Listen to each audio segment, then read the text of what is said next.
Distinguished delegates, ladies and gentlemen, honored guests, may I please ask you to take your seats? We would like to begin. Thank you.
So they don't bring you forward, they'll take you in, you'll get max a minute, tops, and then you're out.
Small groups, 2 or 3 tops. So I would have thought what happens, 3 others on this side, and 3 on that side. Crawl out, sit there, boom, boom, boom, boom, boom, and then you get right out. That's how it's been.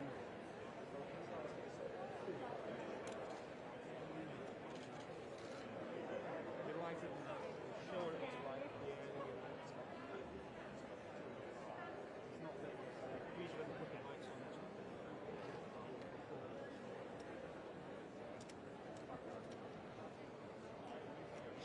back in it. I know, it's crazy. Why can't we put this next to the TV? Oh, if you find me, I've got one of them. Yeah. It's the same size. Yeah, if I remember, I'll say that. Distinguished delegates, ladies and gentlemen, honored guests, may I please ask you to kindly take your seats in order for us to begin. Thank you very much.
asking it. I'd rather ask.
Distinguished delegates, ladies and gentlemen, honored guests, to introduce the 44th President of the United States of America, please welcome Sheila Babauta, representative of the Northern Mariana Islands and an Obama Foundation Asia Pacific leader.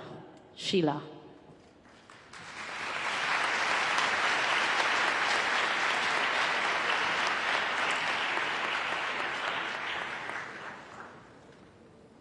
Hafide, Tiro, Kasilelia Menko.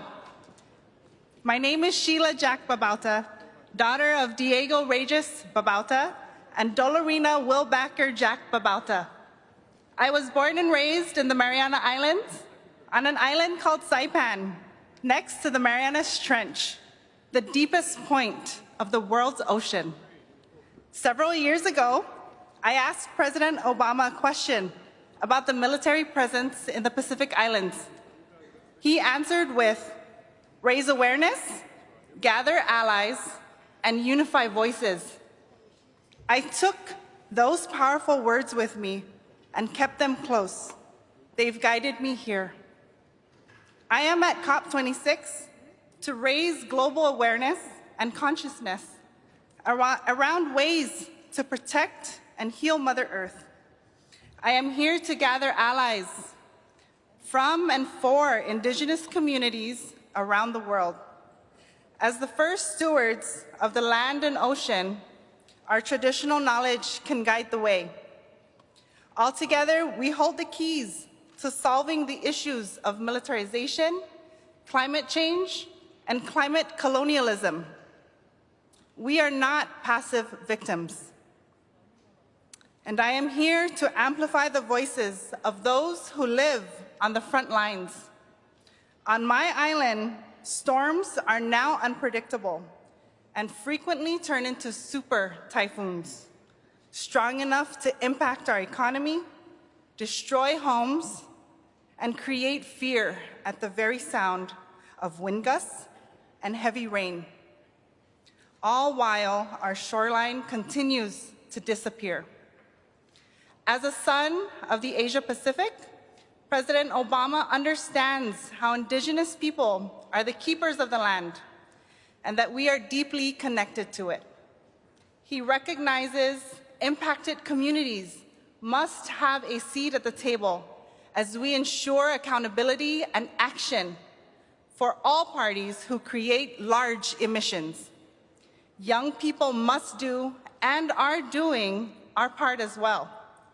As the youngest elected official in my House of Representatives, I feel this drive to action every day, and I am not the only one. As President Obama told us at our gathering of Obama leaders, we are the ones we've been waiting for. We have the wisdom of our elders, the enthusiasm of our youth, who have taken their place as leaders in this movement. We must recognize and respect this leadership and see it for the renewable resource that it is. We know it's up to us, and so does he. Please join me in welcoming President Barack Obama.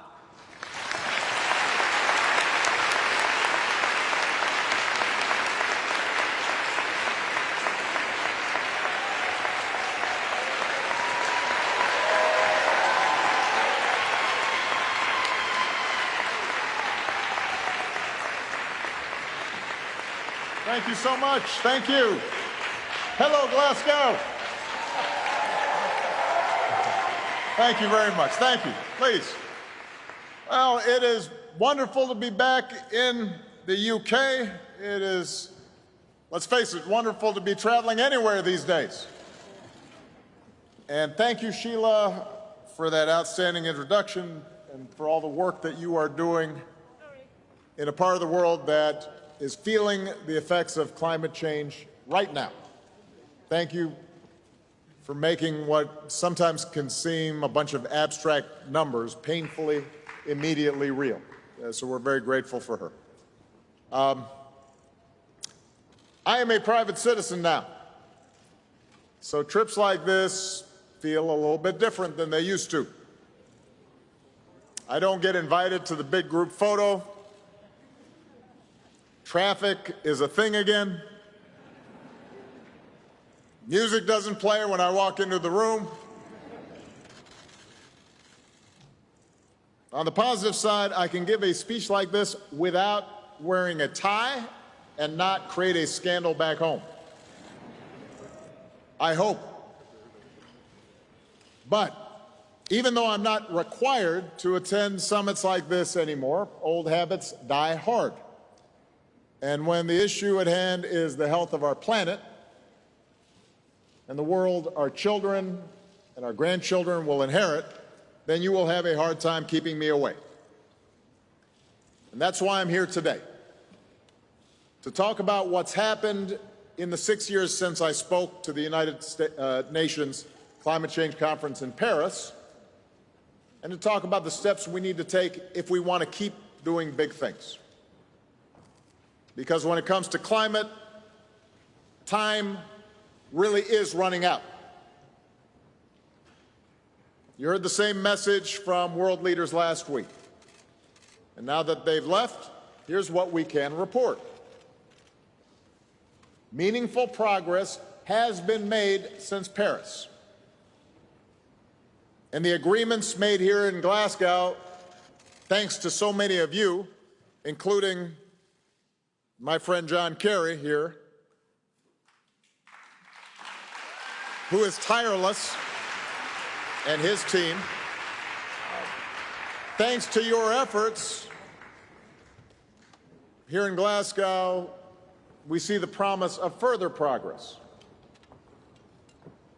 What is also true is that collectively and individually, we are still falling short. We have not done nearly enough to address this crisis. We are going to have to do more. And whether that happens or not, to a large degree, is going to depend on you. Not just those of you in this room, but anybody who's watching or reading a transcript of what I say here today. That was true 6 years ago as well. And in Paris, our goal was to turn progress into an enduring framework that would give the world confidence in a low-carbon future. An agreement where countries would update their emissions targets on a regular basis. An agreement that would help developing nations get the resources they need to skip the dirty phase of development and help those nations that are most vulnerable to climate change get the resources they need to adapt. An agreement that would give businesses and investors the certainty that the global economy is on a firm path towards a clean and sustainable future. In other words, our hope was to create an agreement that gave our planet a fighting chance. That was our ambition. And by some measures, the agreement has been a success. For the first time, leaders of nearly 200 nations, large and small, developed and developing, made a commitment to work together to confront a threat to the people of all nations. And that seemed proof that for all the divisions in our world, when a crisis threatens all of us, we can come together to address it. At the time, we also believed that if enough national governments showed they were serious about climate, then other institutions, particularly in the private sector, would start raising their sights as well. And over the last 6 years, that is what's happened. Today, more than 1/5 of the world's largest companies have set net zero emissions targets.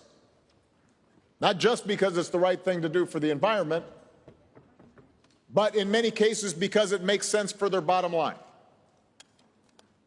More than 700 cities in more than 50 countries have pledged to cut their emissions in half by the end of the decade and reach net zero by 2050. About a third of the global banking sector has agreed to align their work with the Paris Agreement. So that's meaningful. Now, back in the United States, of course, some of our progress stalled when my successor decided to unilaterally pull out of the Paris Agreement in his first year in office. I wasn't real happy about that. And yet, the determination of our state and local governments, along with the regulations and investment that my administration had already put in place, allowed our country to keep moving forward, despite hostility from the White House. The $90 billion investment that we made in 2009 helped to jumpstart the clean energy industry in the United States, and markets adapted, and so did consumers. And even when the Trump administration rolled back emissions requirements for automakers, along with regulatory changes and efficiency standards, many businesses chose to stay the course. They kept reducing emissions. They continued the transition to electric vehicles and energy-saving appliances. The ball had been rolling, and it didn't stop. And meanwhile, science and technology continued to advance. So today, the price of solar and wind energy has dropped to the point where, in some places, clean energy is cheaper than fossil fuels. Around the world, scientists and entrepreneurs are integrating abundant renewable energy, more powerful batteries, breakthroughs in fields like synthetic biology to invent a better future that is healthier and more affordable. That's all good news for the planet. And it is also good news for people looking for a job. In the U.S. alone, more than 3 million people now work in clean energy-related jobs. That is more than the number of people currently employed by the entire fossil fuel industry. So despite 4 years of active hostility toward climate science coming from the very top of our federal government, the American people managed to still meet our original commitment under the Paris Agreement. And not only that, but the rest of the world stayed in the deal.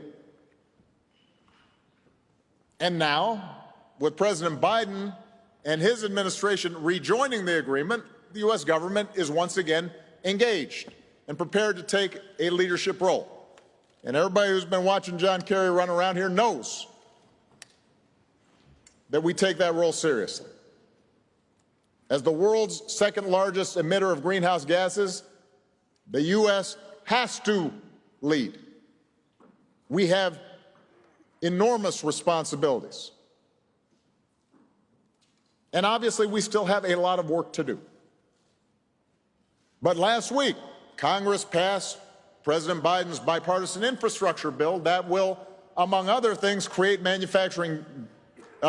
jobs manufacturing solar panels and wind turbines and batteries and electric vehicles, and build out the first ever national network of charging stations so families can travel across the U.S. in electric vehicles. And I'm confident that a version of President Biden's Build Back Better bill will pass through Congress in the coming next few weeks. And here's what it will mean when that bill does pass. That legislation will devote over $500 billion to reduce greenhouse gas emissions by over 1 billion metric tons by the end of the decade, at least 10 times more than any legislation previously passed by Congress. Along the way, it will reduce consumer energy costs, it will invest in a clean energy economy, it will create hundreds of thousands of jobs, and it will set the United States on course to meet its new climate targets, achieving a 50 to 52% reduction in greenhouse gas emissions below 2005 levels by 2030. So the U.S. is back. And in moving more boldly, the U.S. is not alone. Earlier this year, the UK government, our hosts, announced a plan to cut emissions by almost 80% by 2035. This summer, the European Union put themselves on a path to carbon neutrality by 2050. Korea passed a Carbon Neutrality Act in September that requires the government to cut greenhouse gas emissions 35% or more by 2030. The Canadian government has laid out a path to carbon neutrality by 2050 with milestones to hit along the way. So, Paris showed the world that progress is possible, created a framework. Important work was done there, and important work has been done here. That is the good news. Now for the bad news. We are nowhere near where we need to be yet. For starters, despite the progress that Paris represented, most countries have failed to meet the action plans that they set 6 years ago. And the consequences of not moving fast enough are becoming more apparent all the time. Last month, a study found that 85% of the global population has experienced weather events that were more severe because of climate change. Stronger storms, longer heat waves, more intense flooding, crippling droughts. Parts of the world are becoming more dangerous to live in, triggering new migration patterns and worsening conflict around the globe. It's one of the reasons why the U.S. Pentagon and other U.S. agencies have said that climate change poses a national security threat for the U.S. and for everyone else. But not only did we not hit all of the targets that were pledged in Paris, but remember, Paris was always supposed to be a beginning, not an end point, of our joint effort to control climate change. Back in 2015, we knew that even if the commitments made as a part of the Paris Agreement were fully met, we would still fall short of our goal of keeping global temperature increases below 1.5 degrees Celsius. And that's why Paris was designed to be a framework for countries to constantly ratchet up their ambitions as they got more resources and as technology reduced the cost of transitioning to a clean energy economy. So, we come now here to Glasgow, and just was as true with the Paris Agreement, there is good news and bad news about what has happened here this past week. The good news in large part because of the efforts of the people in this room, the hours of work that you spent with, weak coffee and bad food and feeling sleepy. Because of you, countries around the world are recognizing this is a decisive decade to avoid a climate disaster and are setting some really important goals for 2030. More than 100 countries this past week have committed to reduce methane emissions by 30% by 2030. As all of you know, curbing methane emissions is currently the single fastest and most effective way to limit warming. More than 100 countries have also promised to stop and reverse deforestation by the end of 2030. Businesses from around the world, name brands, some of the biggest businesses on this planet, have agreed to help create a market for the technologies we need to transition to clean energy. Here in Glasgow, nations have also committed to help poorer countries move away from fossil fuels and deal with the effects of climate change. President Biden announced that the U.S. will be quadrupling its annual climate finance pledge over the next few years to $11 billion, including $3 billion dedicated to helping vulnerable countries adapt to the impacts of climate change. And the U.S., along with 20 other countries, agreed to stop publicly financing international fossil fuel development with limited exceptions. So these are significant accomplishments. They are hard-won commitments. You should be proud of yourselves, and we need to celebrate those commitments, even as we demand that the signatories to these commitments actually follow through. We have to track it. They're not self-executing. They're going to require effort. But let's assume that we actually deliver. That's significant. But once again, we also have to acknowledge that this progress is partial. Most nations have failed to be as ambitious as they need to be. The escalation, the ratcheting up of ambition that we anticipated in Paris 6 years ago has not been uniformly realized. I have to confess, it was particularly discouraging to see the leaders of two of the world's largest emitters, China and Russia, decline to even attend the proceedings. And their national plans so far reflect what appears to be a dangerous lack of urgency, a willingness to maintain the status quo on the part of those governments. And that's a shame. We need advanced economies like the U.S. and Europe leading on this issue. But you know the facts. We also need China and India leading on this issue. We need Russia leading on this issue, just as we need Indonesia and South Africa and Brazil leading on this issue. We can't afford anybody on the sidelines.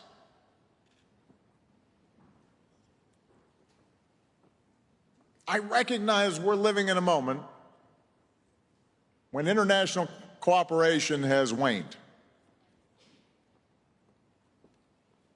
A moment of greater geopolitical tension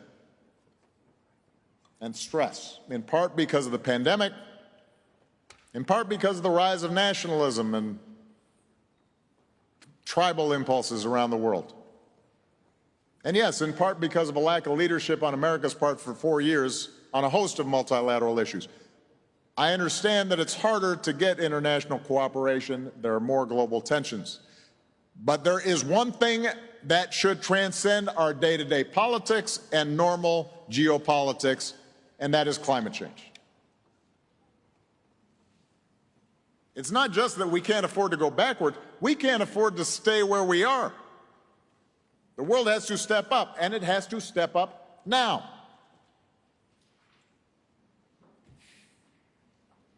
So how is that going to happen? How do we close the gap between what's necessary for our survival and what seems politically possible right now? I confess, I don't have all the answers. As I'm sure is true for all of you out there, those of you who are steeped in this work, who are far more expert than me, there are times where I feel discouraged. There are times where the future seems somewhat bleak. There are times where I am doubtful that humanity can get its act together before it's too late. And images of dystopia start creeping into my dreams.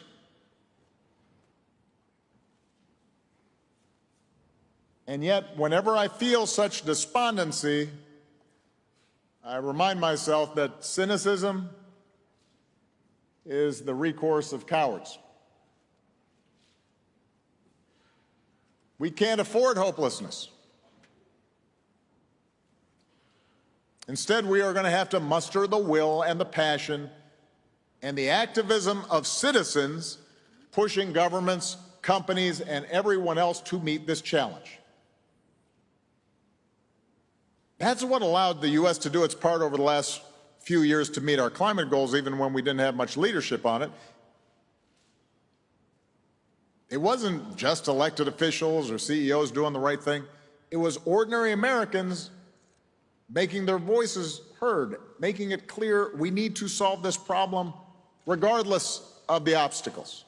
People who organized and educated others in their communities, people who put pressure on businesses and governments to do better, people who turn their passion into votes. That's the kind of commitment we're going to need going forward. Because let's face it, this is not just about raw numbers. This is not just about science. This is about politics. It's about culture. It's about morality. It's about the human dynamic. How do we work together to get a big thing done? And it's about participation and power. Thinking back on my own experience as president, I would have had the power to do even more to fight climate change during my time in office if I'd had a stable congressional majority that was willing and eager to take action. And for the bulk of my presidency, I didn't have that majority. Gaining such majorities require an engaged citizenry willing to do what it takes to reward politicians who take this problem seriously and send out of office those who don't. I am convinced that President Biden's Build Back Better bill will be historic and a huge plus for U.S. action on climate change. But keep in mind, Joe Biden wanted to do even more. He's constrained by the absence of a robust majority that's needed to make that happen. Both of us have been constrained in large part by the fact that one of our two major parties has decided not only to sit on the sidelines, but express active hostility toward climate science and make climate change a partisan issue. Perhaps some of you have a similar dynamic in your own countries, although, generally speaking, the United States seems to have a more vigorous opposition to climate than in many other places. But my broader point is that's got to stop. Saving the planet isn't a partisan issue. I welcome any faction within the Republican Party in the United States that takes climate change seriously. And that may be a rare breed right now, but keep in mind, such Republican elected officials used to be commonplace, used to exist. President George H.W. Bush, a Republican, was one of the first U.S. presidents to officially recognize the threat of climate change, was a signatory to the Rio Accord. If we are going to act on the scale that's required, climate change can't be seen anywhere in the world as just an opportunity to score political points. And for those listening back home in the U.S., let me say this. It doesn't matter if you're a Republican or a Democrat. If your Florida house is flooded by rising seas, or your crops fail in the Dakotas, or your California house is burning down, nature, physics, science do not care about party affiliation. And what is true in the United States is true in every nation. We don't just need the Democrats or the Green Party or progressives to be working together on this existential problem. We need everybody, even if we disagree on other things.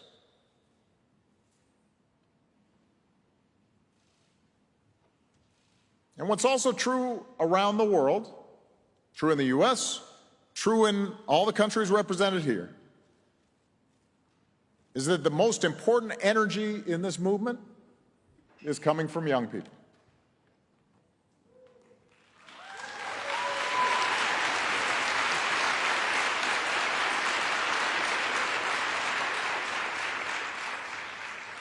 And the reason is simple.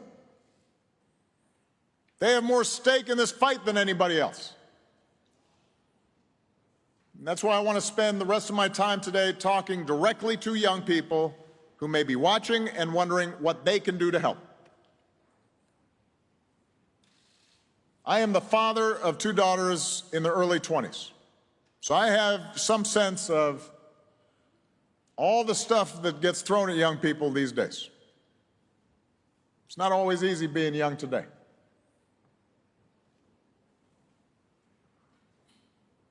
And for most of your lives, if you're in that generation, you've been bombarded with warnings about what the future will look like if you don't address climate change.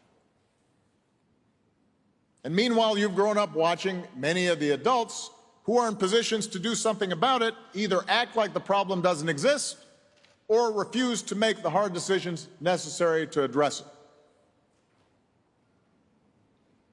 And that's a source of real anxiety and real anger at older people. And some of you no doubt wonder if you'll be able to be safe in the community where you've grown up, whether you'll have to raise your own kids in a world ravaged by extreme weather and climate migration and conflict. As one 16-year-old said, "For us, the destruction of the planet is personal."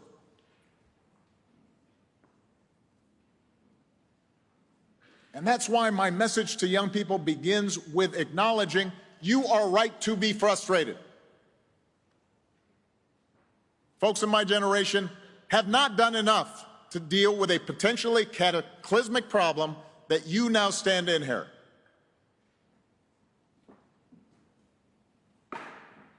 But I also want to share some advice my mother used to give me. You know, if I was feeling anxious or angry or depressed or scared, she'd look at me and she'd say, "Don't sulk. Get busy. Get to work. And change what needs to be changed." And luckily, that's exactly what young people around the world are doing right now. 2 years ago, a Swedish teenager named Greta Thunberg inspired millions of people to join the largest climate demonstrations in decades. A lot of people now know about Greta, but the world is full of Gretas. One of the things I love most about our work at the Obama Foundation is getting to meet young activists from all over the world taking up the baton on climate change. You just heard from Sheila Babata from the Northern Mariana Islands. As an elected representative, Sheila is fighting to preserve natural resources on the island and helping young people take the lead in the fight for human rights and climate action. I've met people like Juan Carlos Monterrey Gomez from Panama. After representing his country at the Paris negotiations, I think he was like 22. Juan then led an effort to amend the Constitution of Panama. Today, he's here in Glasgow as a climate negotiator.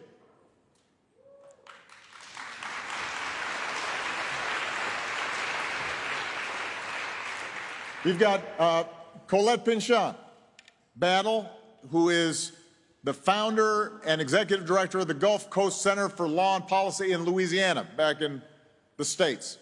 They're a nonprofit helping communities of color across the South that are already feeling the effects of climate change, rebuild after disasters, and build more sustainable communities and more sustainable economies. And then there's Louisa Neubauer, an activist who leads Fridays for Future strikes in Germany. During the global climate strikes in 2019, Louisa helped organize 270,000 marchers in Berlin, put pressure on German political parties to take climate change seriously.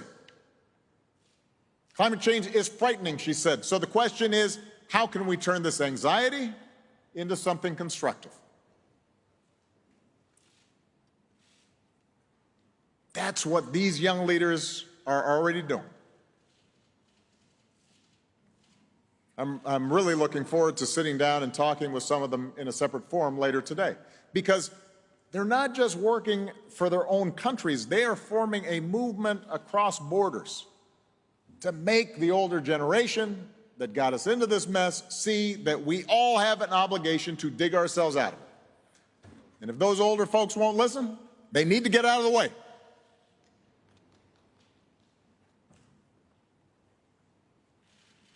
Now, at this point, some of the young people watching or listening, they may be thinking, I don't have time to organize 200,000 people or propose a constitutional amendment. I've got a math exam next week. I get that. I promise you, unlike Greta, I was not on the cover of Time magazine when I was 16 years old. And if I was skipping school, it had nothing to do with climate change.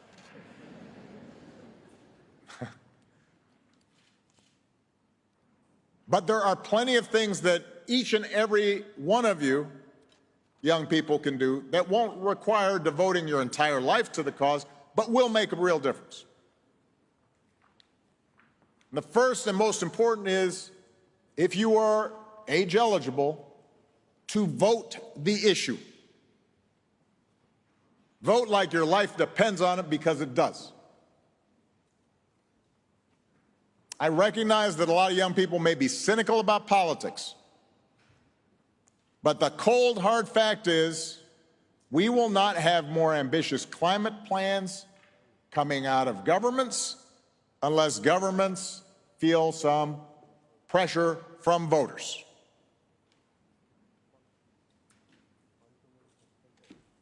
In one survey of young people in 22 countries, more people cited climate change as one of the most important issues facing the world than anything else. Young people understand this issue, but they don't always vote at the same levels as older folks. Many young people are now starting to realize, I've got to make my interests heard if I have the opportunity to vote. So in the 2020 U.S. presidential election, young people were more likely than older voters to say that climate change was their top concern. And they also voted at a rate 11 points higher than in 2016. That's the kind of thing that makes politicians sit up and take notice. As one 20-year-old organizer said, young people understand that if we want to save our lives and our future, then we have to do it ourselves. And this is part of your power that you have to use. Don't think that you can ignore politics. You don't have to be happy about it, but you can't ignore it. You can't be too pure for it. It's part of the process that is going to deliver all of us. Now, the second way you can have an impact on climate change is by pressuring companies to do the right thing. Members of your generation have already shown you're willing to pay for products that you believe are responsible and responsive to the climate challenge, and that you're also willing to avoid those companies that are actually making climate change worse. I see this in my own daughters and their friends, their peer group, in terms of which companies they support and which products they buy. And not only are they sophisticated consumers, they're active and engaged citizens. And that's a message that CEOs will learn to understand. Companies are starting to figure out that becoming more energy efficient is good for their bottom line because they'll spend less on energy. But you also have the opportunity to teach them that by getting serious about climate change, they have a chance to win loyal customers and employees. And they conversely will lose customers and top-flight employees if they're not on the right side of the issue. That's part of your power. You need to use it. While you're at it, you need to help educate your parents and grandparents, your uncles and aunts, your teachers, your employers. Because while a dangerously warming planet is a reality that a lot of you have grown up with as young people, you've studied in school, you've read about it, it's been part of the backdrop of your childhood. Members of the older generation don't have that same frame of reference. They do love you, though. They do care about you. They listen to you more than you think. And if you explain how important the issue is to you, you may lead them to rethink their position, or at least be more open-minded. In fact, I'm pretty sure they'll listen to you in a way they might never listen to a politician or some expert on TV or a former president. That's power you have. You have to use it. And finally, let me say,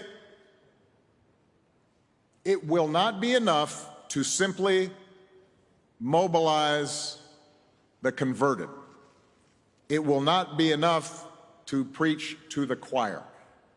It will not be enough to just ramp up intensity among people who already know about climate change and already agree with us and care deeply about it. Protests are necessary to raise awareness. Hashtag campaigns can spread awareness. But to build the broad-based coalitions necessary for bold action, we have to persuade people who either currently don't agree with us or are indifferent to the issue. And to change the minds of those fellow citizens in our respective countries, we have to do a little more listening. We can't just yell at them or say they're ignorant. We can't just tweet at them. It's not enough to inconvenience them through blocking traffic in a protest. We actually have to listen to their objections and understand the reluctance of some ordinary people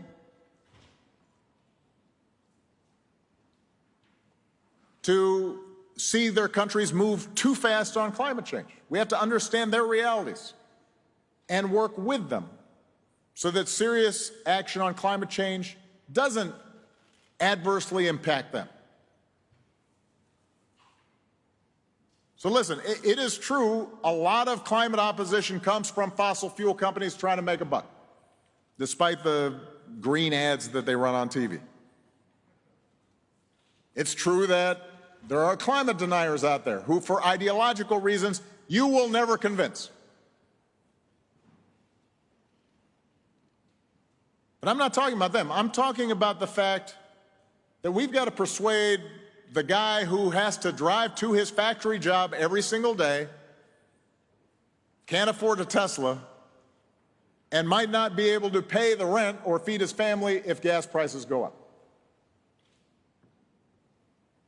We have to think about the mother in India who, yes, will suffer droughts and floods made worse by climate change, but whose more immediate concern is getting electricity so her children don't have to sit in the dark every night and can't do their homework. That's not you can't dismiss that concern. There are workers and communities that still depend on coal for power and jobs. And yes, they are concerned about maintaining their wages. That's not unreasonable for them to be concerned about that. And the fact is, the truth is that transitioning from dirty energy to clean energy does have a cost. And it is not unreasonable for people who often are already economically vulnerable and maybe don't feel particularly politically powerful. It's not unreasonable for them to think that for all the highfalutin talk, some of those costs of transition will be borne by them, not by the more powerful and the privileged. That's not an unreasonable perspective for them to have. And that's why, when it comes to climate change, a country like the U.S. with a higher per capita carbon footprint does have to do more than a country like Mali or Bangladesh. It's also why we need to make sure the people most affected by the transition to clean energy aren't the ones bearing most of the cost. They don't have any margin for error. I can afford to give up a lot of my current lifestyle to benefit the planet because I'll still have a lot left over. A lot of folks don't have that cushion. So that means that any climate plan worth its salt has to take these inequities into account, whether it's through subsidies to poor people to ease the transition to clean energy, whether it's technology transfers that help poor countries meet their development goals by leapfrogging dirty fuels. We have to pay attention to those embedded inequities and the politics that surrounds that. And that's not easy.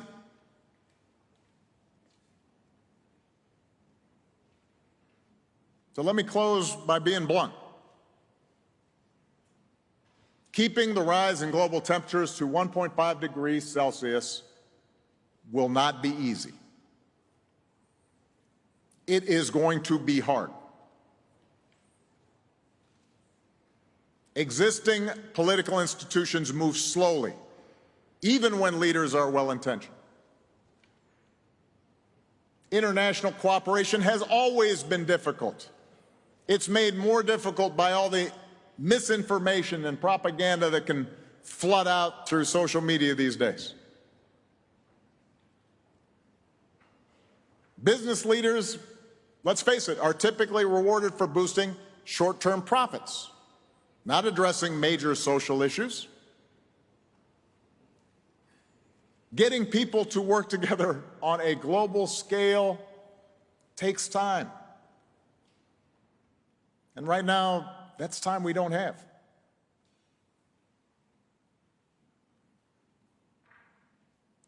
So if we're honest with ourselves, yes, this is going to be really hard.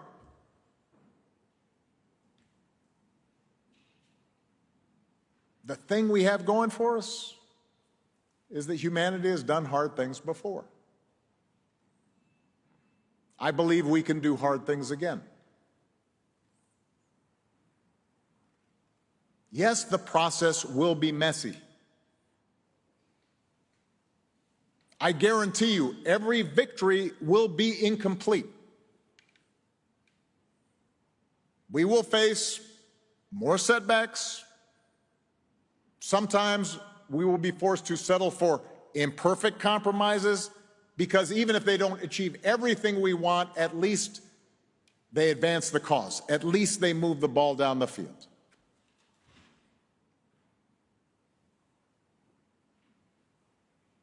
But if we work hard enough for long enough, those partial victories, add up. If we push hard enough, stay focused enough, and are smart about it, those victories accelerate and they build momentum. If we listen to those who are resistant and we take their concerns seriously and we work with them and we organize and we mobilize and we get our hands dirty in the difficulties of changing political dynamics in our countries, those victories start happening a little bit more frequently. If we stay with it, we will get this done. So to all the young people out there, as well as those of you who consider yourselves young at heart, I want you to stay angry. I want you to stay frustrated. But channel that anger. Harness that frustration. Keep pushing harder and harder for more and more. Because that's what's required to meet this challenge. Gird yourself for a marathon, not a sprint. For solving a problem this big, this complex, and this important has never happened all at once. Since we're in the Emerald Isles here, let me quote the bard, William Shakespeare. "What wound," he writes, "did ever heal but by degrees?"